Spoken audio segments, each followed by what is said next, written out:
This episode is brought to you by the Missoula Arts and Culture Center. Because their Wolf Theater Academy is inviting students kindergarten through 12th grade to explore acting, musical theater, and improv in a professional, inclusive setting. Students can explore 2-week sessions spotlighting popular plays, including Disney's The Little Mermaid, 10 Ways to Survive a Zombie Apocalypse, and Seussical Jr. I wish I could invite you to enroll your kid in their Wizard of Oz Youth Edition, but it is already sold out, so you better act fast. They also offer a technical apprenticeship that lets teens master set building, lighting, sound, and props behind the scenes. Faculty and guest professionals foster creativity, teamwork, and self-confidence in every student. Enroll now at jccdenver.org/camps/WTA and let your star shine on stage. That's jccdenver.org/camps/WTA. And don't worry about that URL. You can find it in the show notes.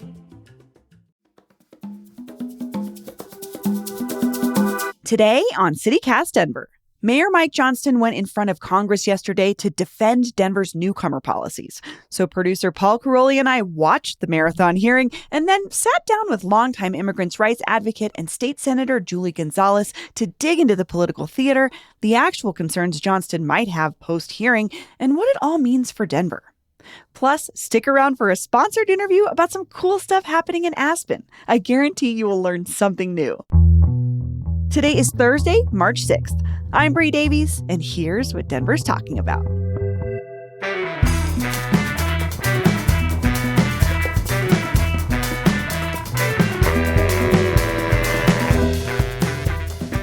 Senadora Julie Gonzalez, welcome back to CityCast Denver. Thanks so much for the opportunity. Producer Paul Caroli is here as well. Hi, Paul. Hey, Bree. So, Paul, can you set the stage for us regarding this congressional hearing that we just watched? I can give us a little context to bring us up to today. We all spent the morning watching this marathon hearing with, brief moments of excitement amid long periods of extreme tedium. But how we got here is, everyone kind of knows the story. Last year, President Trump noticed what was happening in Aurora, picked up on this whole Venezuelan gang narrative, made it a big part of his campaign. And then when he got elected, there's been some conflict back and forth between the federal government and local municipalities that don't have the same policies as him, Denver being one of those. So I think it was like October, our mayor, Mike Johnston, made these comments about, local law enforcement. I would send the police to the borders of Denver for Denver to defend our city from federal immigration authorities who would be coming to carry out Operation Aurora, Trump's crackdown. That kind of drew the ire of the federal government, congressional Republicans. Then they launched this investigation into quote unquote sanctuary jurisdictions and invited Mayor Johnston and 3 other big city mayors to come testify. And that is what happened this morning. The hearing on the Committee of Oversight and Government Reform will come to order. Want to welcome everyone. I think you pointed out something too really important is sanctuary jurisdiction. This is not an official.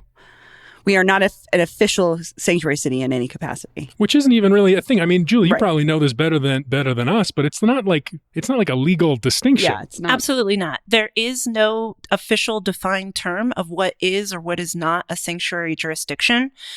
The policies that Colorado and Denver have enacted are really, interestingly, states' rights, our local government's rights to have our resources not be commandeered. So if ICE wants to ICE, they're going to go do that on their own dime and on their own time.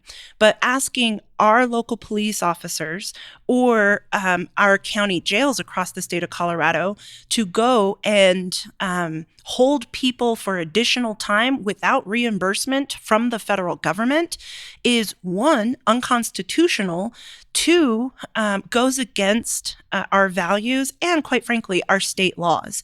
And so this back and forth that Congress has tried to enact by hauling in 4 different mayors, one of whom, Mayor Wu from Boston, she's got a month-old baby, and she is here still, testifying and doing her job. I couldn't be prouder of watching these mayors come back and push back against the rhetoric while also clarifying that they are doing their work of keeping Denver and Chicago and all of these other communities safe.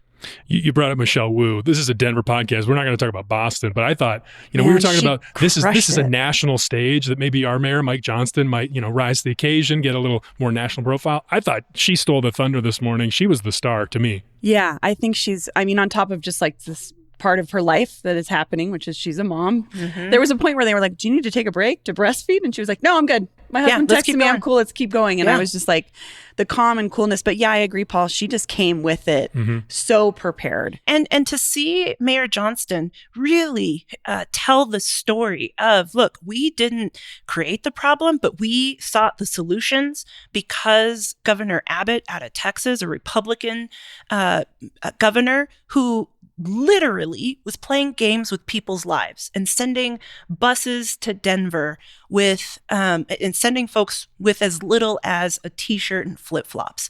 I am sorry. The fact that Denver responded with care, compassion, and treating everybody with dignity and respect, I think is just such a compelling way for us to live our values here as the city and county of Denver, and also as Coloradans. You talked about the story that our mayor, Mike Johnston, was telling this morning. I want to talk about his opening statement. That was like our first moment to see how he was going to approach what he was going to present. Good morning, Mr. Chairman, and thank you for inviting me to testify today. This committee convened this hearing on the critical topic of immigration. I mean, we talked to him on the podcast last week about how he was thinking about this, and we heard that his strategy was basically like, be boring. Don't make trouble. Don't bring fire. Don't get yourself stuck in any situations where you might incriminate yourself, which is exactly what these Republicans are trying to do, is catch him. These weird trappy questions. Find moments of inconsistencies to then maybe bring some kind of like litigation or something. But I thought he talked about it the way he always does. He said the way what you said, Julie, is he said, we welcome people. When I became mayor 20 months ago, Denver was already receiving buses of immigrants with little to no notice or coordination. At one point, we were receiving 10 to 11 buses a day, dropping off as many as 300 people, mostly women and children, in 10-degree weather with only sandals and a T-shirt, leaving them in danger of freezing to death on our streets. We are each entitled to our own opinion about what should happen at the border, but that was not the question facing Denver. The question Denver faced was, what will you do with a mom and 2 kids dropped on the streets of our city with no warm clothes, no food, and no place to stay? But there was one moment that I want to talk about that I thought was really interesting. I've never heard anything like this from Mayor Johnston before. He quoted scripture. Mm-hmm. As mayor, I have to protect the health and safety of everyone in our city. As a man of faith, I have a moral obligation to care for those in need. As scripture says, for I was hungry, and you gave me something to eat. I was thirsty, you gave me something to drink. I was a stranger, and you invited me in. So that's what we did. Did that stick out to you too, Julie? It really did, because I do think that there is a split that happens within the Republican Party when it comes to immigration. Are we going to treat people with dignity and respect? And particularly for people of faith who believe that we should welcome the stranger among us? Or are we going to enact Donald Trump's mass deportation agenda, which denies people's humanity and all of the ugly, dehumanizing language and rhetoric that he has employed in service of his mass deportation agenda, I think absolutely goes against those values that so many faith traditions uphold. And it really calls into question for the MAGA Republicans out there, who are you going to follow? Yeah, the scripture thing was so interesting. And then strategically on that level too, like I didn't pick up on that divide. That's interesting. But I think this might be what we're paying for with this hotshot lawyer that's been in the news. Apparently, Mayor Johnston paid, there's a contract to pay this former Biden lawyer up to $2 million for support on this investigation.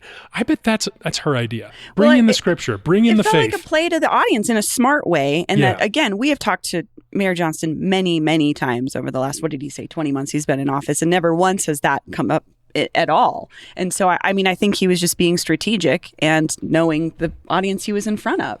Well, look, I will say also, the fifth witness on the panel actually is a researcher from the Cato Institute, right? Which was weird. Conservative think tank in D.C. Not weird when you get into the politics of immigration, because if we're actually going to think about how much money that we are asking local and state and even federal governments to spend on immigration enforcement instead of actually working towards making the entire immigration system more workable. It is a free market, free enterprise, libertarian, if not outright right-leaning institute, the Cato Institute, and they are saying that Donald Trump's policies are costly and lead us to being less safe. And so it really does, again, call the question for the Republicans of, look, y'all clearly have found the time to drag a bunch of mayors in for an oversight hearing. Why aren't you also doing your job to actually fix the underlying and deeply broken immigration system? Yeah, that makes me think about this other moment with the mayor of Chicago, Brandon Johnston, where I thought this was a nice moment for him in his opening remarks that he followed up on a couple of times, where he was saying something that's been important for them is they've really emphasized trying to make newcomers feel comfortable enough to reach out to the police, because there's this atmosphere of hostility around this whole issue, and people don't often feel comfortable reaching out when they need help. And they've seen, as we've seen in Denver, that newcomers, as in these contested apartment buildings that have since been shuttered, where this gang allegedly took over, it is the people who are at the most, who are the most vulnerable, who are the recent arrivals, who've come with nothing, who are the victims of crime. Well, and I feel like Boston's Mayor Wu made a point to that as well, saying something along the lines of like, this makes our whole community safe, not just when newcomers feel comfortable interacting, or calling the police. This makes it safe for everyone, not just for newcomers. Absolutely. And why has Denver and Colorado put forward the protections in statute that we have over the years? Is because we have seen what happens when there is not community trust in local law enforcement. When a victim of crime or when a witness to crime is too afraid to call 911 in that moment of crisis to say, hey, I have just been a victim, or I just saw something bad happen. Guess what? That leads to less safety overall for all of us, one.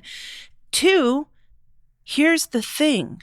Honestly, and Cato Institute also referenced this in their testimony, as did Mayor Johnston, and actually all four of the mayors reference that that the way in which the Trump administration is conflating immigrants with crime actually is harmful and damaging and, quite frankly, legally imprecise. And so, to say nothing of being not true.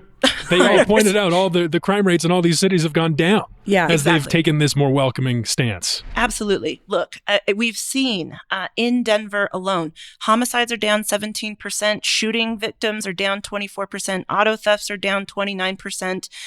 Look, we are doing the work, and artificially conflating immigrants with crime is just not true.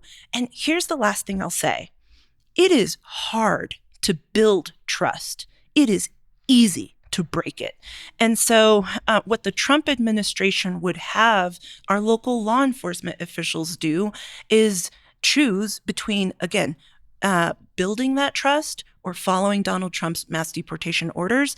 I am proud to see the way in which Colorado and Denver have really led with our values by, one, respecting the importance of that trust, and two, ensuring that we are following and upholding our state laws and the Constitution.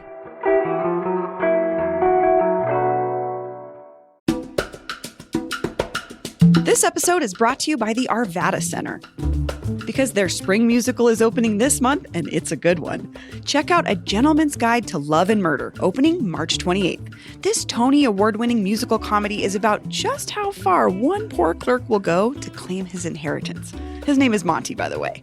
Check out A Gentleman's Guide to Love and Murder, running March 28th through May 11th. Paul, I'm going to go see this just based on Monty. Obviously. I didn't name my son Montgomery for no reason. Not after the great theatrical, started in theater, then went on to do Oscar-winning work. Actually, I don't know if he won an Oscar. Montgomery Clift, of course. Tickets are available now at arvatacenter.org. That's arvatacenter.org. That is why you should go see this musical. This episode is brought to you by Clear Creek Makerspace. Ever wanted to laser etch your face onto a piece of toast, or 3D print a perfect replica of your precious cat, Mr. Mittens, or weld together a life-size metal T-Rex for your front yard, or finally build that beautiful custom kitchen table? No matter what sort of creative project or small business idea you dream up, you can make it at Clear Creek Makerspace. 3D print a miniature of my 1963 yellow Super Beetle. I miss that car. So what's a makerspace? Well, think of it like a gym for your creative muscles. Just 15 minutes from downtown Denver, CCM gives you 24/7 access to tons of high-tech tools that you might not have at home. Think 3D printers, laser cutters, robotics, sewing, crafting, woodworking, welding, and so much more. Memberships max out at just $60 a month, and there are tons of affordable discounts for students, seniors, veterans, and educators. Check out clearcreekmakerspace.com for free public classes, exciting new special events, membership info, fun challenges, and more. That's clearcreekmakerspace.com. Hey, it's Bree. I want to tell you about Heyday, CityCast Denver's first big event coming this March. Heyday is like a state fair, but it's in the city and it's indoors, and it's designed to celebrate everything we love about Denver. There's so much I'm excited about with Heyday. In particular, though, I'm super stoked to get a fortune from Zoltar, and they're going to have a claw machine where you win every single time. But there's so much more. Incredible food and drinks, live performances from local artists, and you get to hang out with me and the rest of the CityCast Denver crew. So come on down. Get your Heyday tickets now at heydaydenver.com. That's heydaydenver.com.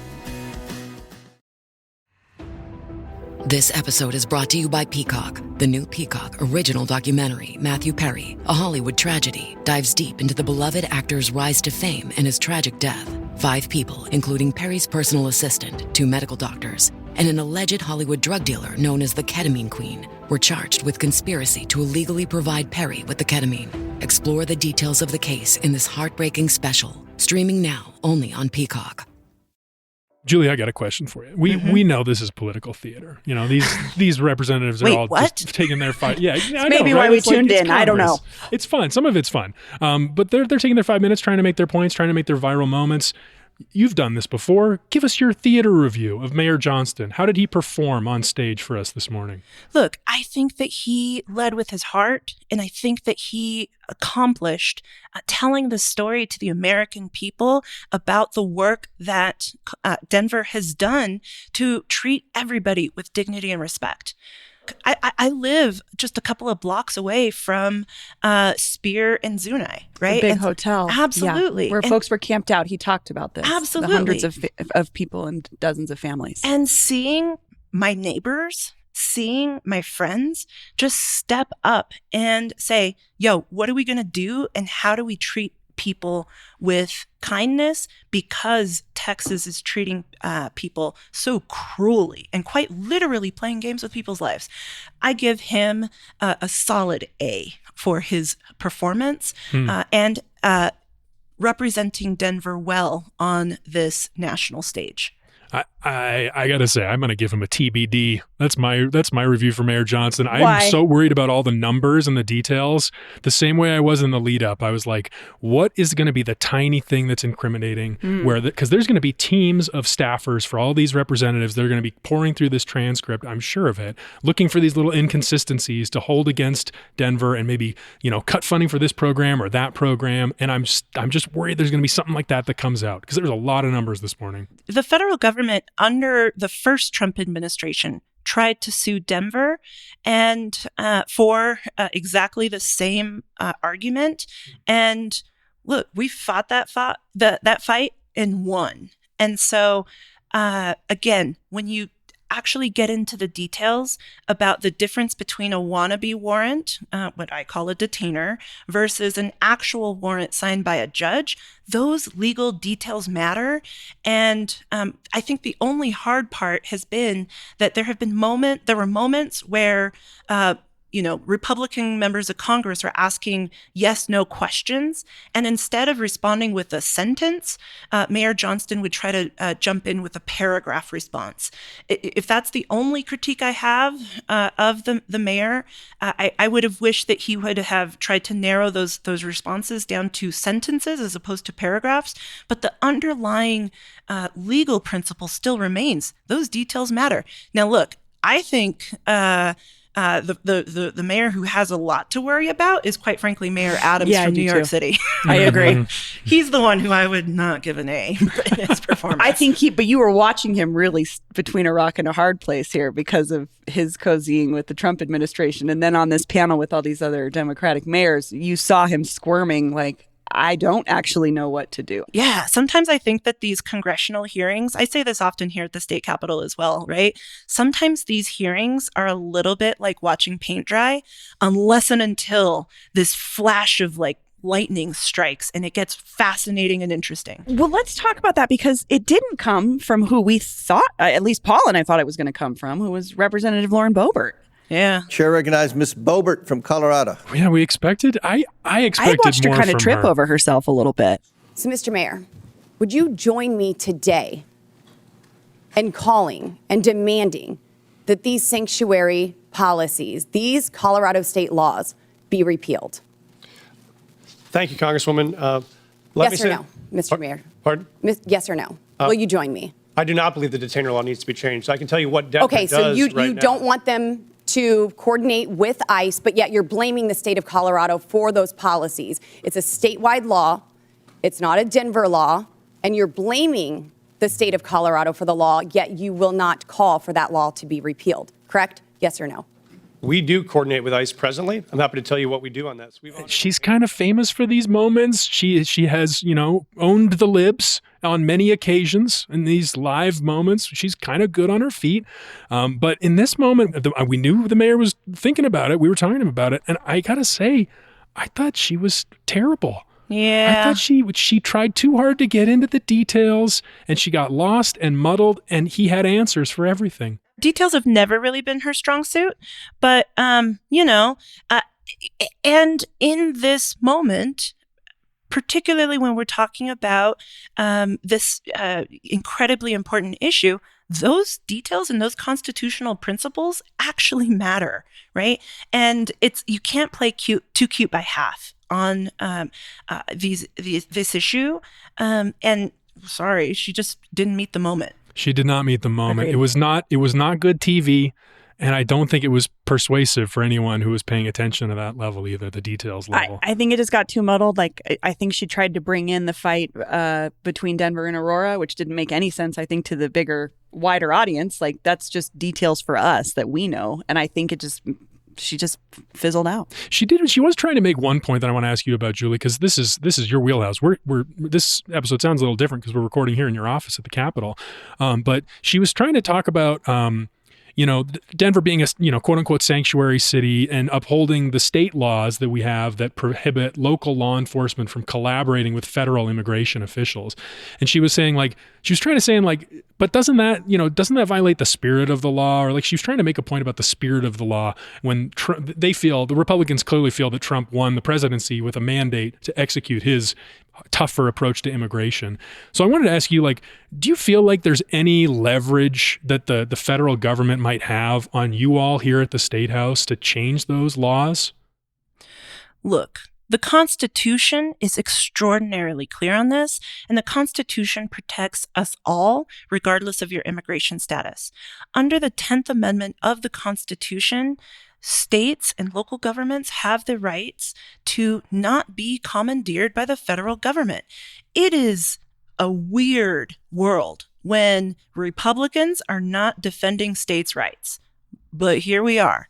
And I'm sorry, we just are not going to go and do ICE's job for them when what they would have to do is follow the law that every other law enforcement agency in the United States has to do before they pick up or transport one person from custody from place A to point B, is go to a judge and get a freaking warrant. That's all they have to do.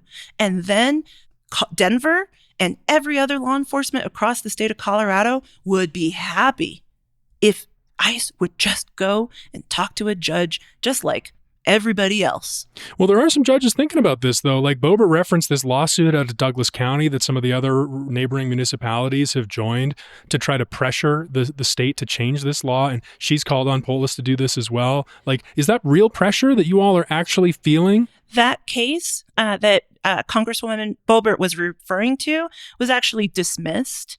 And Republicans' effort to try to repeal the policies that Colorado has put into place to, again, uphold our constitutional principles under the 10th Amendment also died in committee. Like I said, she's not great on the details.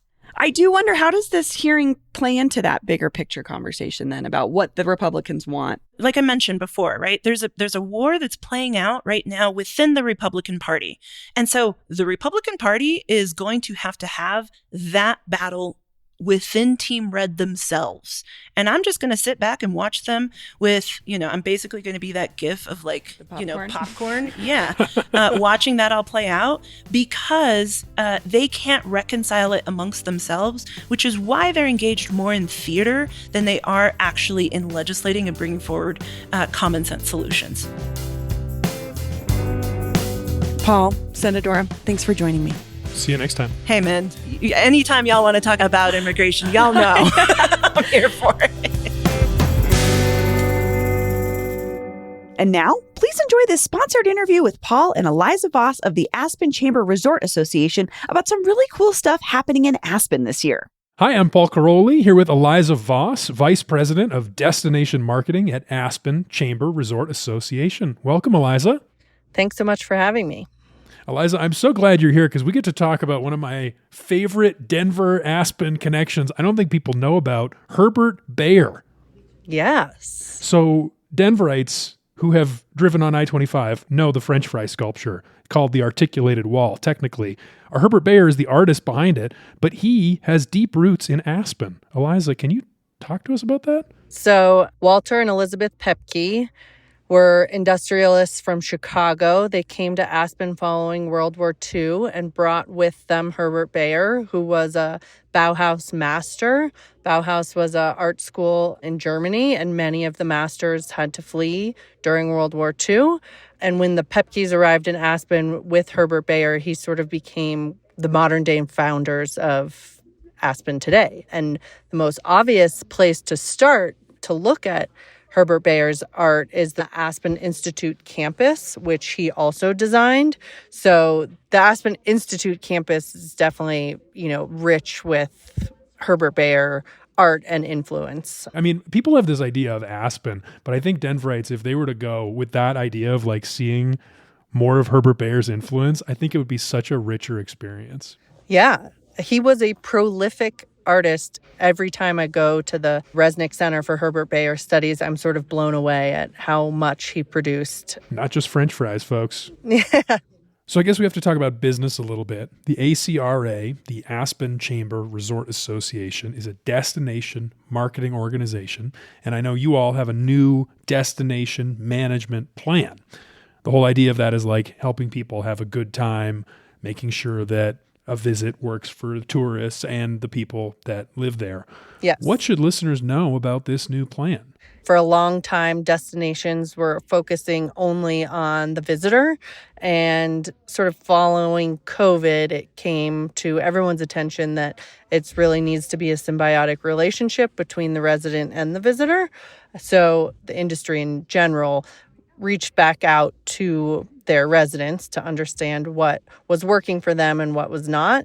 And our destination management plan was informed by those engagement sessions so that we could understand how to preserve this as a place where people wanted to visit, but also protect the quality of life for our residents. Such a relevant issue right now. I mean, I don't know about you, but I watched the first episode of the new season of The White Lotus. Oh, yeah. I think there's a lot of people out there thinking like, I want to visit cool places and have a good time, but I don't want to torture the people that live there. Is there Totally. a tip or like a single thing you'd pull out that people that are visiting Aspen should know? this is like a really funny thing, but I feel like a lot of people don't know that there's etiquette on trails and that uphill hikers have the right of way. And so that is a funny thing that can cause people to be a little grumpy on the trail. But so that's my little nugget. All right. So I think a lot of people, when they're visiting Aspen, they're thinking skiing. And I know ski season runs probably through end of April-ish. Is there anything that people should know about that's coming up, happening in Aspen, events, activities that are like can't miss things this season before the end of the ski season? We have some world-renowned closing parties, which will happen in April. Also, the Aspen Skiing Company will be offering discounted lift tickets in April, so that's something to consider for people. Oh, that's cool. Yeah. So one thing about Aspen I've always wanted to come and do is hike Maroon Bells, which I know is a super popular and super beautiful trail.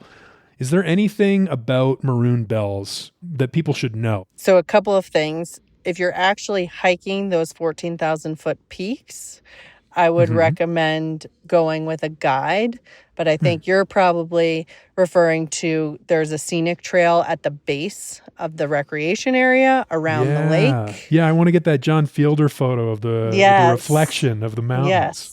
The recreation area is super popular, and there is a reservation and shuttle system for access. Okay, do we have a URL we could toss out there for folks? Visit maroonbells.com. All right, Eliza, one last question. We've been talking about this in different ways, but people have this idea of what Aspen is that might not be correct. What do you think would surprise people about the real Aspen? I think almost everyone, when they come and actually visit here, is surprised by the sense of community that they find. You know, you see someone who's renting you your skis, and then you run into them on the mountain, and then you might run into them at après. So that community is really what gets people to stay in Aspen. And then it is also what kind of gives it that special appeal for visitors. Well, listeners, hope you enjoy a trip to Aspen this year. Eliza Voss, thanks so much for joining me. Thank you. Again, check out aspenchamber.org to learn more. We'll have all the links to everything we talked about in our show notes as well, so you're just a click away. Thanks for listening. That's all for today here on CityCast Denver. If you enjoyed this show, why not take a minute to tell Boston Mayor Michelle Wu about us? Rate the show wherever you get your podcasts and subscribe to our morning newsletter and learn more about us at denver.citycast.fm. And if you love the show, come see us in person at Heyday, an indoor fair with a distinctly Denver twist, this Saturday, March 8th. Get your tickets now at heydaydenver.com. We'll be back tomorrow morning with more news from around the city. See ya! I couldn't be prouder today to be a Denverite, to be a Coloradan, because we are walking the talk and we are living our values. And the whole country gets to see it.